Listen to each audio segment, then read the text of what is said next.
Hi everybody, and welcome to the 2019 Work Truck Show here in Indianapolis. Now this show is all about big trucks, but it's also about all kinds of different aftermarket equipment. Now we only have a morning to spend here at the show, so we have a lot of ground to cover in not a lot of time. And in this video, we're going to take a look at some really cool automatic chain applicators, some neat off-road equipment, and even some trailering equipment that I'm sure you're going to want. So what are we waiting for? Let's go.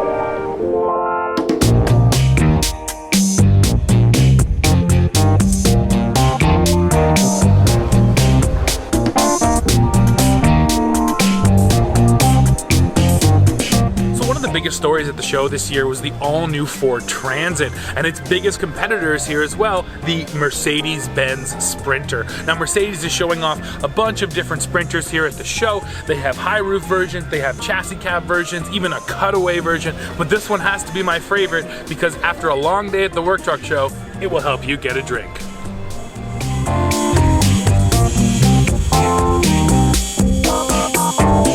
So here at Ford, there is a big story with big trucks. This is the all-new Ford F750. There's also a new F650, and maybe the most exciting one is the new F600. Basically, the F600 is forging a new weight category, sort of between Class 5 and Class 6 trucks, but it still comes in a Super Duty body. Now, I've covered these trucks extensively right here on the channel, so make sure you go check out that video when you're done watching this one.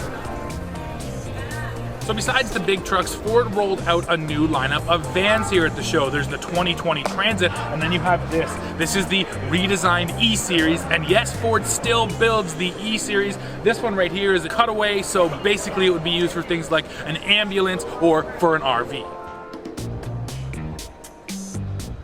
And here at the Ford booth, this is probably the most exciting powertrain on display. This is the all-new 7.3 liter naturally aspirated gas V8. This thing will be in all of those big trucks and that E-Series van. And what's exciting about it is this thing is an old school push rod V8. I cannot wait to get into a new Super Duty and test it out.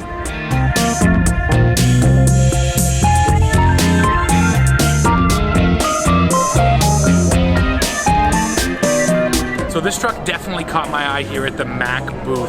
That is a granite MHD with a grapple loader hooked onto it. Now, this truck is powered by a 9-liter Cummins that makes 1,150 pound-feet of torque. And it's ready for some serious work thanks to that grapple loader. Now, that thing has a 20-foot extension arm. The main boom on it is 10 feet long. The tip boom is 6 feet, and it can lift up to 3,300 pounds. Now add on to that 24 cubic yard dump bed, and this thing is seriously ready to get dirty.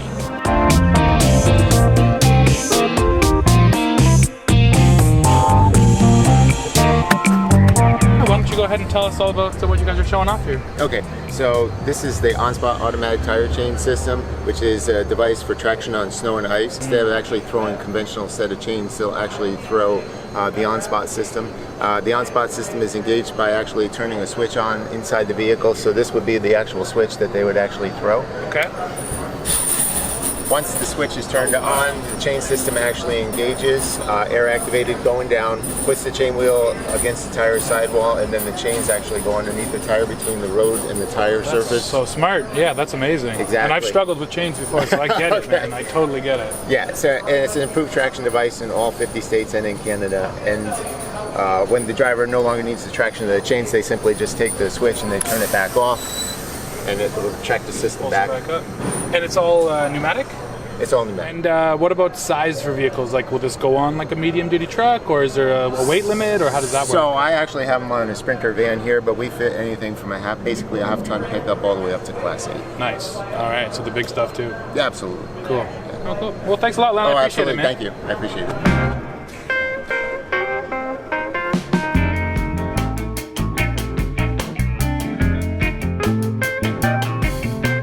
All right, so Brian, we're here at the Work Truck Show and in the Isuzu booth. So why don't you tell us sort of what Isuzu is showing off and what you guys are excited about for this year? Well, probably the biggest we're excited about is March 21st. We'll celebrate our 35th anniversary in the United States. Nice, that's huge. So out of those 33 years, we've been the #1 selling low cab forward truck since 1986. So, Nice. you know, 2 accomplishments we're super proud about. But probably one here is the 2020 FTR, which we're introducing some new safety devices. Nice. One being this Mobileye device, and then on the truck over here, you can see there's a backup camera that we're making as an option for customers as well. Awesome. And if we kind of come over here, Sure. this has low pro tires, so Gotcha. Okay. you know, lowering the overall suspension about 2.5 inches for customers with just a furniture lower ride needs. height, yeah. Furniture needs, towing, really where they need that lower height on the chassis. Cool. And the weight rating on the tires didn't change? Nope. So it's a 25,950 GVW truck, so Awesome. just under CDL. Yeah, that's really cool. All right, I think that's everything, Brian. Great. Thanks a lot, man. Yeah. We really appreciate that. Thank you. Appreciate it.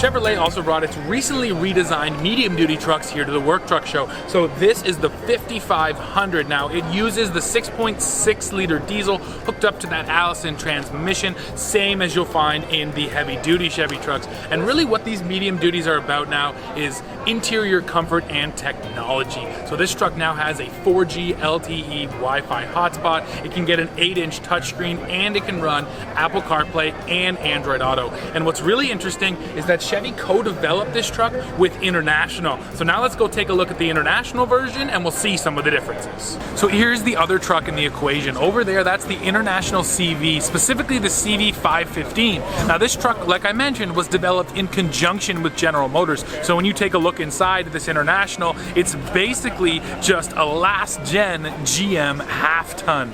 And you know what? There's nothing wrong with that because this is a big step up for the interior game of this International. I mean, I think this has got to be one of the coolest looking trucks in the Freightliner booth, but Yes, I sir. think the technology is also pretty cool too, right? So why don't you let me know what's going on with this truck? So yeah, this is the Freightliner EM2. So we are developing electric products, electric vehicles for specific applications. For this truck in particular, you know, given the current battery technology and the kind of the state of charging infrastructure, pickup and delivery, last mile logistics is really the best place the goal. to start. That's what we're targeting for series production for 2021 when we start building these things. So. And are there performance numbers out in terms of power and then in terms of range? I know range is always a big so one, what we're targeting is 480 horsepower at peak, and then a range of about 230 or so miles. Nice. So which makes it perfect again for applications that have repeatable routes, kind of are within a certain radius. So again, your pickup and delivery, last mile logistics. Sure. So 2 questions that come to mind right away. What's under here? And then where are the batteries actually stored? So not an engine. So will this actually be like functional storage on a production truck? So that's a good lot of question. So electric we're still working that out. So what you would see under here isn't necessarily what it's going to look like, but we Sure. still have a radiator like you would on a normal truck because there's a lot of cooling that's required for the batteries. Sure. Where do the battery packs actually live? So the battery packs are actually installed on the chassis. I guess the last big question with EV is charge time. Do you have any idea when? So what we're rating here, what we're targeting for series production in 2021 is a 80% charge in 1 hour. So. Oh, cool. Well, thanks a lot for talking to us today. Absolutely. Take care.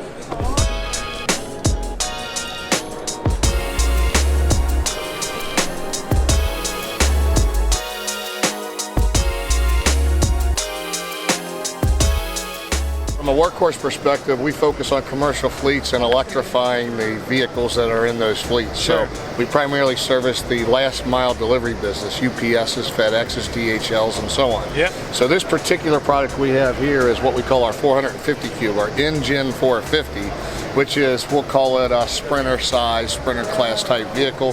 That's 100% electric, and this particular vehicle did deliveries 7 days a week in San Francisco. Cool. So it's been used. It's been used. Not just a this show is a truck. prototype, but no, this was built for on-road use. Cool. Probably delivered, I'll call it 60,000 packages out of here over about a 5-month period. but we have been able to capitalize on not just those fuel efficiencies, but a big reduction in maintenance savings.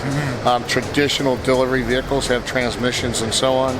We eliminate the transmission, Direct fewer drive. parts. Right, exactly. Okay, did the batteries change as well? Like bigger battery packs for bigger vehicles? Yep, they do. On average, I'd call it about a 60 kilowatt hour pack in any given vehicle. Okay. Because our efficiency is less than, we use less than a kilowatt hour per mile. So a 60 kilowatt hour battery would give you anywhere, depends on the size of the vehicle, but 70 to 100 miles range. A full range. Yeah. Nice. And then what about charge time? That's always a huge question. These vehicles traditionally sit overnight, so they have plenty of time to charge, but it's, on average about 4 hours to charge. Gotcha, to get it full. Yeah. All right, wicked. I think that's everything we need. Hey, thanks a lot, Dwayne. Hey, no problem. So this might actually be the craziest part of this workhorse van prototype. So basically this drone fits to the roof of this thing, and then it will actually do the last mile delivery. So you drive to the street and the drone actually takes the package. And this drone was used in real life by UPS just to try this thing out. So of course this isn't production. You're not gonna get a drone package today, but it could be one day soon.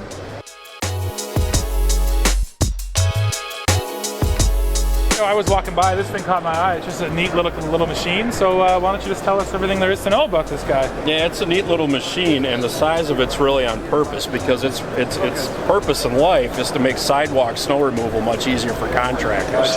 So it's called the Snow Raider, and it has existed on the market for a couple of years, but this is the first year that it'll be under the Boss brand name. Gotcha, okay. And the deal with it is it's a productivity increaser. You stand on it, it turns like a skid steer in 360-degree rotation. Gotcha. It comes with a plow on the front, which is now a Boss plow. So we've made some changes and improvements to it. But you can cover sidewalks like no other machine with this thing. Gotcha. We're going to have a couple of different spreader options for it. The spreader that's being shown on this one is a product that's coming out this fall called the Exact Path 1.5. But it also comes with a broadcast spreader, so those are accessories. You can choose between which type of spreader based on the type of sidewalk areas that you do. So sure, very cool. It also has a built-in 20-gallon standard brine tank, so you can actually brine and salt at the same time as you're spreading. So that's what it's all about. It's maneuverable. It moves about 8 miles an hour top speed, so that's perfect speed. Like, you don't get people in trouble, operating it. Sure, absolutely. The base model is $10,500 MSRP. So, and then you could add accessories and options like different spreaders. They're going to be a couple $1,000s added on to that. But that's the nice thing is you can customize what you want, right? That's right. Based on your needs and based on how much you want to spend, all those variables. So we're really happy to have it. Perfect. Well, I appreciate it, Mark. Thanks a lot, man. Thanks for stopping by. Yeah, hell yeah. Hey, is that MrTruck.com right there? Yeah, it is. Oh my goodness. Oh my gosh, am I on TV? You must be YouTubers. Fast Lane Truck. Yeah. Look at all the cool stuff. You see the easy connector? Those are our connectors, okay? For trailers and so on. Yeah. Face-to-face contact. Yeah. Double O-ring seal. Okay. Go ahead and plug it in. Oh, they're good. Everybody adjusting. Oh, wow. Well, yeah, the That's grandkids. nice, man. Okay. Rotate it. Rotate it. Oh, I missed you're the in. slot. I Now missed the you're slot. in. Well, you But could still, be misaligned. There's no. Yeah. magnets grabbing. Yeah. There's no contact on the contacts. Even so, I always like to throw it off like that and just rotate it, and it pulls itself right in. That's cool, man. And just pulling it out is Just drive away. You don't even have to lift the lid. wow. I didn't need money. And when it's not in use, that's storage. It mounts on your trailer, piece of equipment, whatever. Watch, even at 90 degrees, you got a gooseneck or fifth wheel trailer. It's mounted in the bed. Sure. Watch. Boom. Safe. Hey. I love that, man. That's very cool. Yeah, it's a quality. If you're, and we offer them. We even offer them with gold-plated contacts if you want gold-plated. Nice. So. Very cool. Well, I appreciate that, Joe, man. These are really Thank great. you. Honestly, Thank this is the technology I can use. I like that.